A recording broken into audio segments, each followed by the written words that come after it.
মাত্র একটা রুটি দিয়ে তৈরি করে নিলাম এতগুলা খাজা। আর এই খাজাটা তৈরি করা একদমই সহজ। হ্যালো এভরিওয়ান, আসসালামু আলাইকুম। কেমন আছেন সবাই? আশা করছি সবাই ভালো আছেন।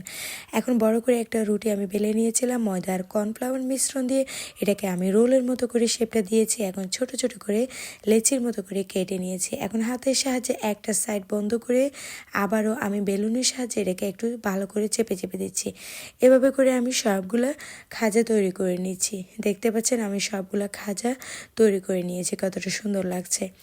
এখন একটা ফ্রাই প্যানে পরিমাণ মতো তেল দিচ্ছি, একে একে সবগুলো এখানে খাজা আমি দিয়ে দিচ্ছি। একদম মিডিয়াম লোতে রেখে এগুলো আমি ভেজে নেব।